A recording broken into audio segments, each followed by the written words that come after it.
자, 사도 요한이 하늘나라로 들림을 받았다 그랬어요. 그래서 하늘 보좌를 보게 되었습니다. 그러니 얼마나 그 영광, 그 놀람의 현장에서 사도 요한이 신비를 체험합니다. 그리고 그 내용을 적은 것이 바로 요한계시록의 내용이죠. 24장로로 표현되어지는 모습은 뭐라고 그랬어요? 이 땅에서 구원받은 백성들, 구약과 신약을 통틀어 12지파와 12제자, 그래서 모든 구원받은 백성들을 이처럼 24장로로 표현이 되었다, 그렇게 지난 시간에 말씀을 드렸습니다. 또한 하늘 보좌를 보니 거기에 생명체가 있는데 피조물에 대표된 동물들의 모습이었죠.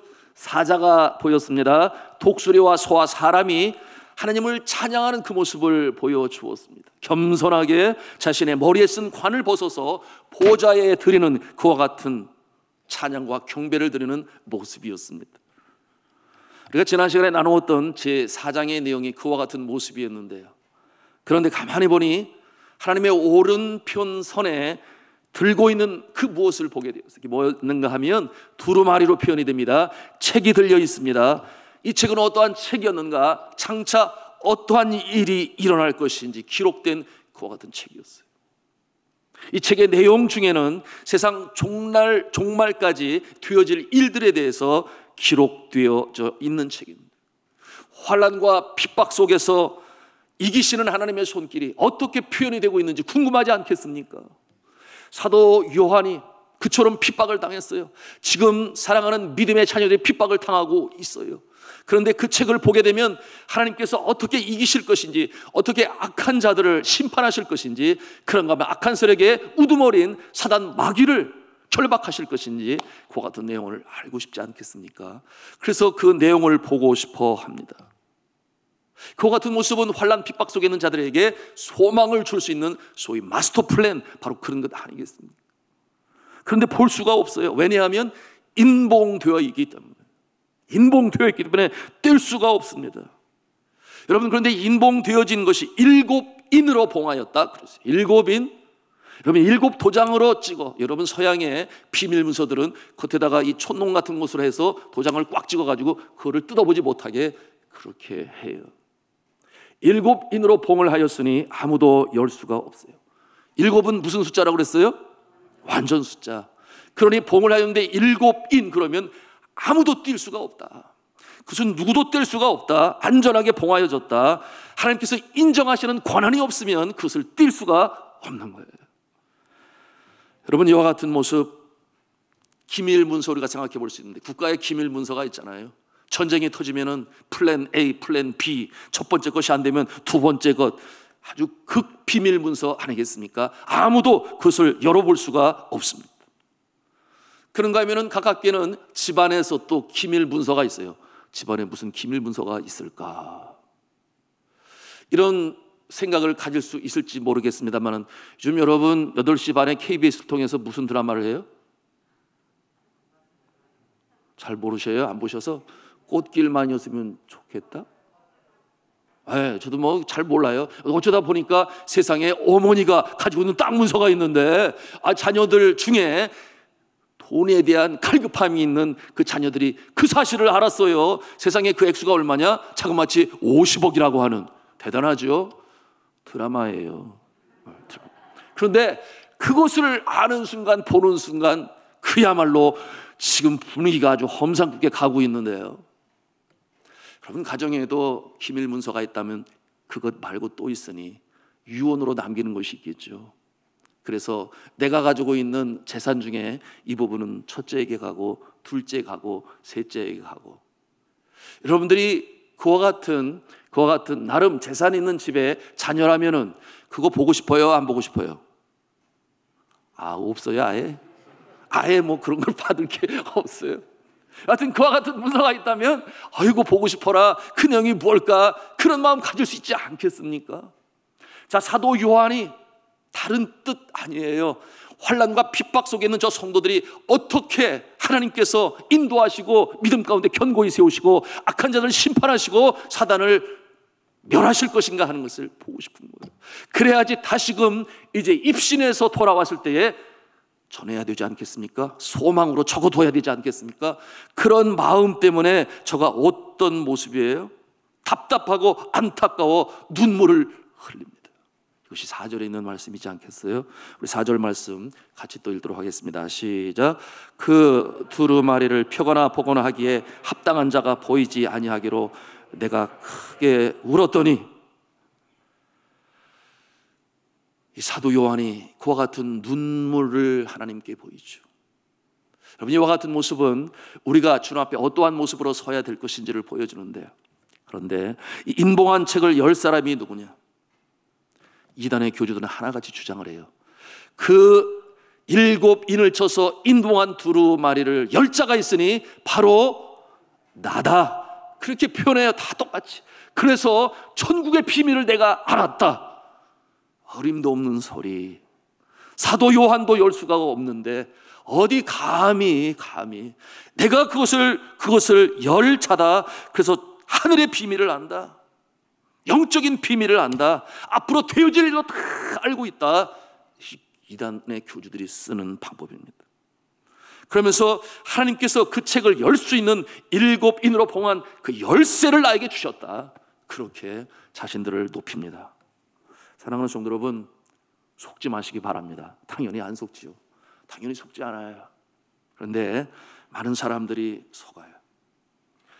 우주 안에 있는 모든 피조물들은 어느 누구도 하나님의 오른손에 들려있는 책을 받아서 펴볼 자가 없어요. 왜 그렇습니까? 죄 있는 자는 자격이 되지가 않아요. 그때에 어떤 소리가 들립니까? 울지 마라, 울지 마라. 그 두루마리와 7인을 뗄 분이 있다, 그렇게 말씀, 음성이 들려와요. 5절 말씀인데 다시 한번 5절 말씀 같이 읽도록 하겠습니다. 시작. 장로 중에 한 사람이 내게 말하되 울지 말라, 유대 지파의 사자 다윗의 뿌리가 이겼으니 그 두루마리와 그 7인을 떼시리라 하더라. 아멘. 자, 이처럼 소망의 음성이 들려와요. 왜 이와 같은 음성을 듣습니까? 사도 요한이 개인의 어떠한 유익을 위한 것이 아니요, 공의를 위하여 핍박과 환난 속에 있는 자들에게 소망을 전해주기 위하여 눈물로 간절히 간청을 하니 위로함을 받는 거예요. 위로함을 받아요. 아니야, 뗄 뿐이 있어. 이제는 눈물을 그쳐, 그렇게 말씀하는 것 아니겠습니까? 여러분, 우리가 이날도 주님 전에 나와 기도하고 새벽에 기도하고 금요일에 기도하고 기도할 때에 눈물의 기도를 들으셔서 응답받는 역사가 있기를 주님의 이름으로 축복합니다. 눈물의 기도는 역사가 있어요.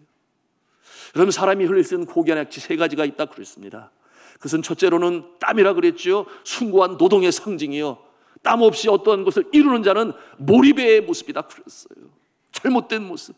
그러나 얼마나 많은 사람이 너무나 쉽게 얻으려고 하는. 두 번째는 뭐라고 그랬어요? 눈물이라고 그랬어요. 진실의 표상이라고 그랬습니다. 영혼의 맑은 곳에서 나오는 그 눈물은 하나님께서 보시고 받으시는 거죠. 눈물의 기도, 늘 마음이 젖어 있는 자의 마음, 황무지처럼 먼지만 폴폴 날리는 그런 마음이 아니라 늘 젖어 있는 심령 되시기 바랍니다. 특별히 주의 종이 그래야 되겠지요. 그래서 어렵고 힘든 자들을 치유할 수 있는 마음, 메마르고 건조한 마음에 성령이 역사하지 않아요.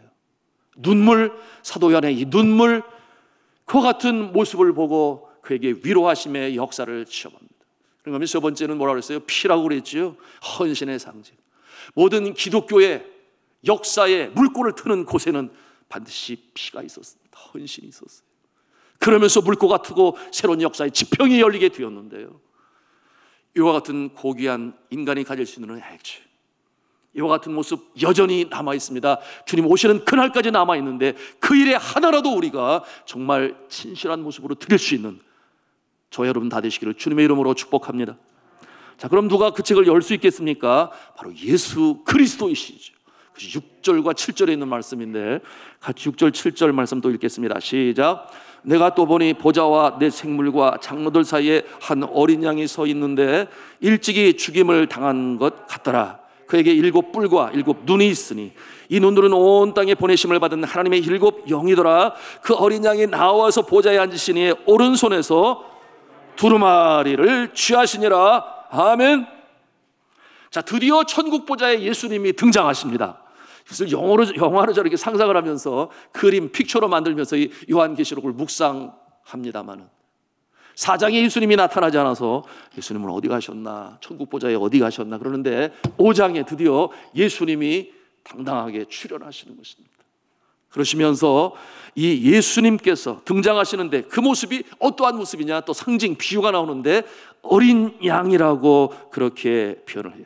일찍이 죽임을 당했다 그렇게 표현을 합니다.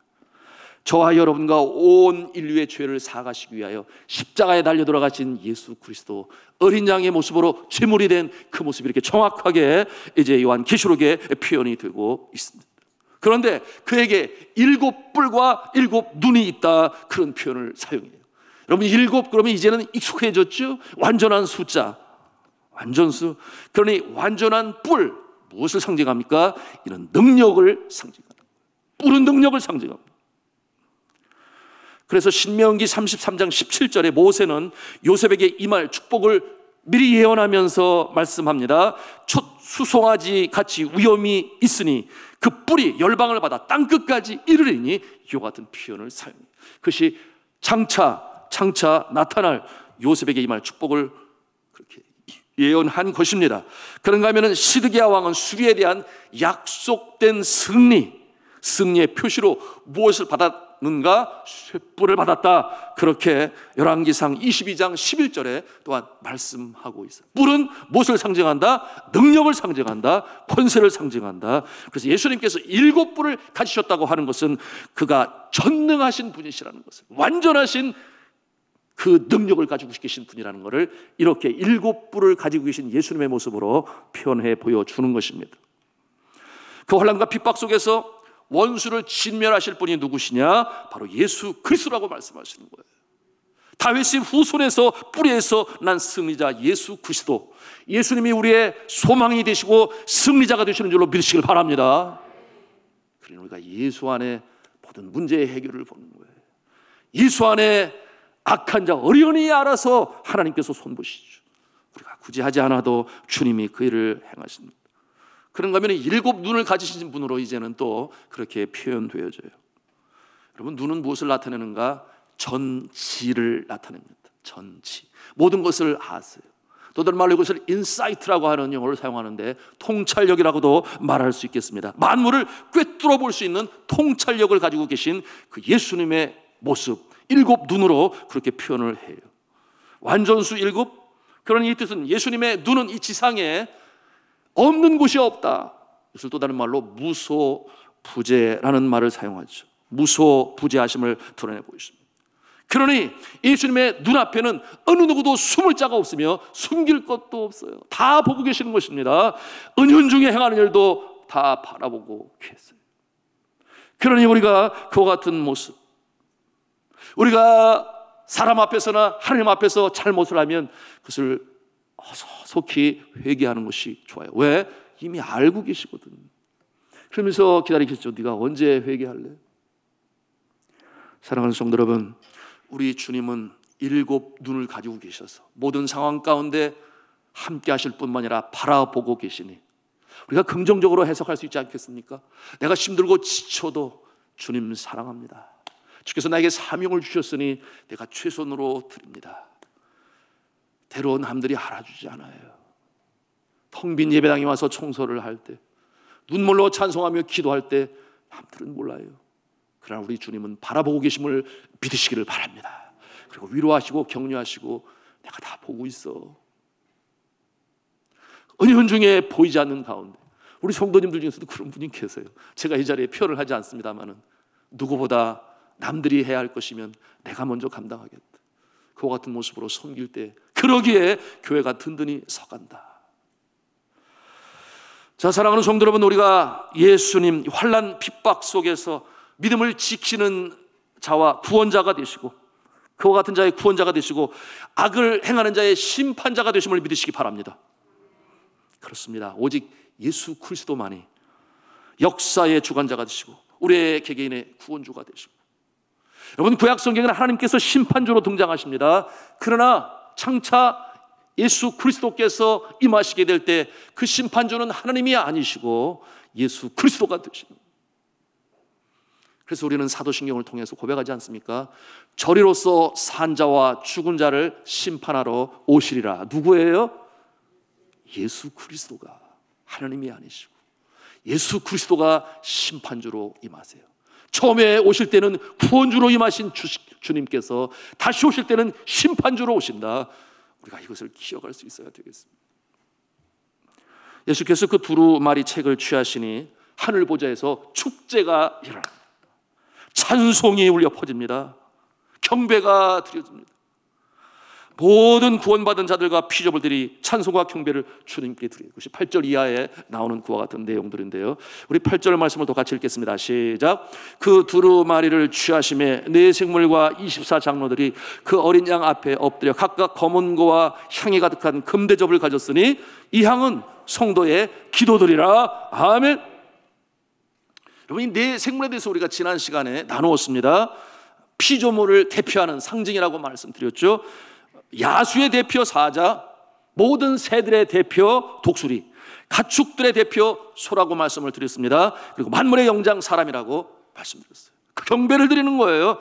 그런데 검은고가 등장합니다. 악기가 등장해요. 그러면서 주를 찬양해요. 그 다음에 주목할 내용이 성경에 기록되어졌는데 24장로들, 이들이 누구라고 그랬어요? 먼저 구원받은 백성들을 24라는 표현으로 전체를 표현했는데, 그런데 24장들, 저들이 검은 고뿐만 아니라 향이 가득한 금대접을 가졌다, 그렇게 표현을 해요. 그래서 이와 같은 검은 고라든지 금대접은 하나님을 찬양하는 데 사용하는 그와 같은 악기가 되는, 도구가 되는 것입니다. 그런데 금대접에서 뭐가 올라간다고 그랬어요? 향이 올라간다 그랬죠. 향이 올라가요. 목소리로, 그리고 악기로만 주님을 예배하고 찬송하는 것이 아니라 향이 올라갑니다. 향이 뭐라고 그랬어요? 우리 함께 따라서 하겠습니다. 성도들의 기도. 향이 뭐라고 했어요? 성도들의 기도.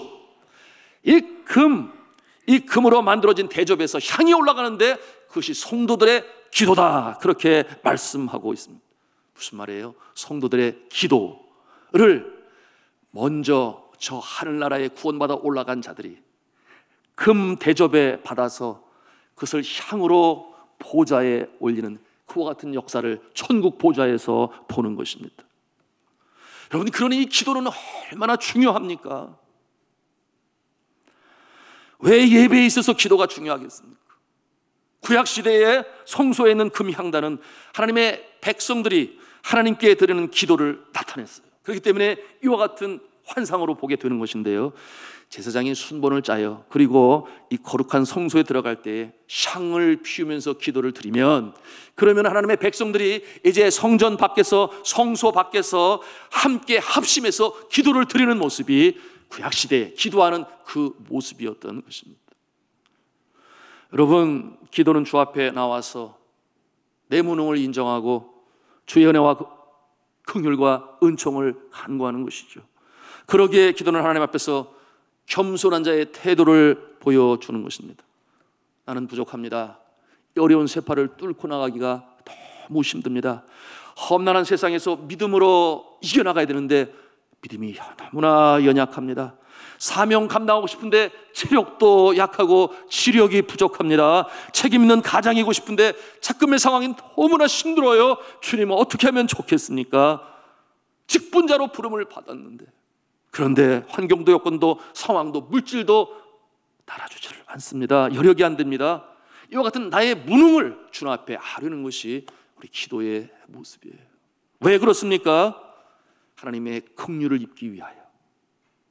그러니 교만한 자는 하나님의 은혜를 입지 못해요. 여러분, 기도는 우리의 겸손의 표현이에요. 하나님 앞에 넣어주기 나의 연약함을 아뢰는 것입니다. 주님의 그럴 때에 주님의 은혜가 임하는 것입니다.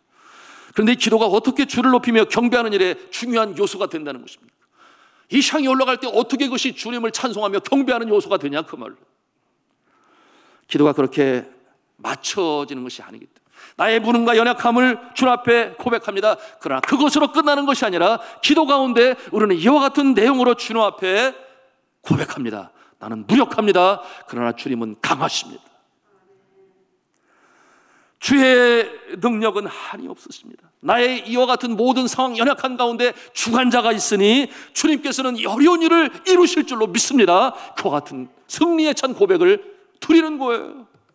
그것이 기도의 요소가 되는 것입니다. 그러니 생사화복이 주님의 손에 달려있으니 세상 사람이 뭐라 할지라도 주님께서는 나와 동행하시고 승리하게 하시고 원수의 전 앞에서 내게 상을 베푸시는 주님이신 줄로 믿습니다. 이 같은 확신을 가지고 주님 앞에 기도하는 거예요. 많은 경우 기도하는 성도들의 모습이 늘 아뢰기만 해요. 부족함, 연약함, 어떻게 하면 좋겠습니까? 그러나 그것은 믿음으로 하는 기도가 아니에요. 여러분, 그럼에도 불구하고 그러기에 주님이 나를 구하셨는 줄로 믿습니다. 어려운 가운데 나의 구주가 되심을 믿습니다. 예수 안에 문제의 해결이 됨을 믿습니다. 이렇게 주의 이름을 높인다 그 말이에요. 언제? 기도할 때. 그래서 금대접에 그와 같은 기도가 향이 되어 하나님께 찬송이 되고 영광이 되는 것이에요. 이와 같은 승리에 찬 고백이 담긴 기도로 승리해 나가시기를 주님의 이름으로 축복합니다. 기도는 이렇게 달라고만 하는 것이 아니고 주님께서 사랑하시는 자에게 넉넉히 주신다 하는 것을 믿음으로 감사로 올리면 찬양이 된다, 그런 말이죠. 여러분, 아무것도 염려하지 말고 오직 모든 일에 기도와 간구로 너희 구할 것을 감사함으로 하나님께 아뢰라 그랬어요. 그러면 모든 지각에 뛰어난 하나님의 평강이 그리스도 예수 안에서 너희 마음과 생각을 지키시리라. 그런데 감사함으로 드리라 그랬어요. 감사로 드리는 기도를 하나님께서 찬양을 받으시 그렇게 받으신다, 그런 말씀을 주시는 거죠. 감사함으로 하나님께 아뢰는 것, 하나님께서 기뻐 받으시고 그러니 그것이 예배와 경배가 됩니다. 사랑하는 성도 여러분, 이와 같은 내용을 우리가 계시록을 볼 때 참 은혜가 되는 것입니다. 제가 이 부분을 묵상하면서 참 감사하고 눈물을 흘렸어요. 그것은 뭐냐 하면 우리의 간절한 기도가 지금도 저 하늘나라에서 금 대접에 기도들이 담겨져서 향으로 보좌에 앉으신 예수님께 올라감을 믿으시기 바랍니다. 얼마나 큰 힘과 위로가 되겠습니까? 광야와 같은 세상에서 믿음으로 지켜나가려고 그래요. 그럴 때 먼저 이 세상을 떠난 우리의 믿음의 선조들 중에 여러분을 사랑하고 나를 사랑하는 분이 있다는 사실, 저들이 24라고 표현되어지는 구원받은 무리 속에 한 사람이 돼요. 무슨 일을 합니까? 내가 간절히 간구할 때, 내가 기도할 때에 여러분의 어머니가, 여러분의 아버님이 천국에 먼저 올라가서 그래, 내가 알고 있어, 너를 보고 있어, 그러면서 그 기도를 받으시는 거예요. 금대접에 그것을 담아서 하나님께 올려주시는 겁니다. 그러니 그와 같은 모습을 상상할 때마다 얼마나 힘이 되겠어요? 위로가 되고 격려가 되지 않겠습니까? 제가 이 요한계시록을 묵상하지 못 때는 몰랐어요. 나중에 신학생이 되고 요한계시록을 공부하면서 그렇구나, 내가 어릴 적에 돌아가신 어머니가 저 24 그 숫자 속에 한 분으로 계셨어. 내가 힘들고 지치고 어려울 때, 주님 앞에 기도할 때, 눈물로 간구할 때 나의 어머니가 그래, 내가 보고 있어, 너의 기도를 듣고 있어. 그래서 그 기도를 받아서 주님 앞에 드린다고 생각하니 얼마나 감사하고 위로가 되는지 몰라요. 그래서 그러셨구나. 제가 사춘기 시절은 뭐라고 그래요? 보통 질풍노도의 시기라고 그러지 않습니까? 질풍노도의 시기, 걷잡을 수 없어요. 뭐 호르몬이 비정상적으로 나와서 아무리 이해하려고 해도 부모 입장에서는 이해가 되지를 않아요. 그러니 다투려고 하지 마세요. 그냥 받아주시면 돼요. 기도해 주시면 돼요. 제가 그와 같은 시기를 거칠 때에 저를 키우시고 돌보시는 큰형님과 형수님은 얼마나 속을 썩였는지. 그래서 그것이 나도 힘들고 저도 힘들고, 그래서 어느 날은 제가 아예 그냥 가출을 해버렸잖아요. 밤을 맞이하는데 제 신세가 그 어린 나이에 6학년인데, 여러분 6학년의 나이. 그러니 제가 기도를 하는데 하나님께 기도하는 게 아니라 엄마 왜 그랬어요? 눈물이 쏟아지는. 하나님이 살아계시다면 이러지 말으셔야 되는, 왜 먼저 들어가셨어요? 그런 정말 하늘을 향하여 저의 한탄을 고백하고, 그런데 그 같은 상황 가운데서도 먼저 천국에 가신 24 그 구원받은 백성의 한 분이 되셔서 그 상황을 보시고 금 대접에 기도 제목으로 하나님께 올리셨던 어머니. 여러분 믿으시기 바랍니다. 여러분의 믿음의 선조가 그렇다는 거예요. 나의 어머니가, 나의 아버지가, 나를 사랑하는 그분이 먼저 하늘나라에 가셔서 여러분이 힘들고 지칠 때, 그리고 눈물로 간구할 때 그것을 받아서 들이시고 있다. 믿습니까?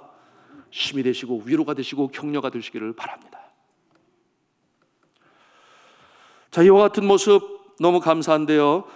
그럴 때마다, 그렇게 간구할 때마다 하나님께서 기도의 응답을 주셨으니, 그래서 신학교도 공부를 잘 마치고 그런가 하면은 선교사가 돼서 얼마나 감사해요. 천국에 올라가서 어느 사람들은 한국 사람만 천국에서 만날 건데 선교사의 복은 뭐예요?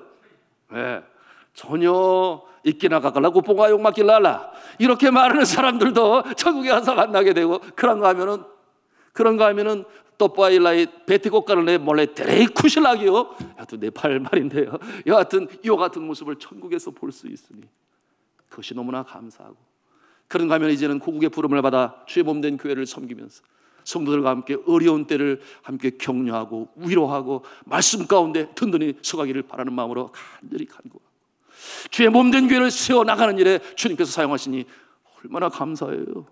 이와 같은 내용들을 먼저 천국에 가신 저희 어머니, 저희 아버지, 저희 할머니, 믿음의 선친들이 간절히 간구하고 있으니 두려움이 없어요. 흔들림이 없어요. 늘 견고하게 자신만만하게 당당하게 주의 이름을 부르며 승전가를 부를 수 있는 것입니다. 사랑하는 성도 여러분, 이와 같은 모습으로 승리해 나가시기를 주님의 이름으로 축원합니다.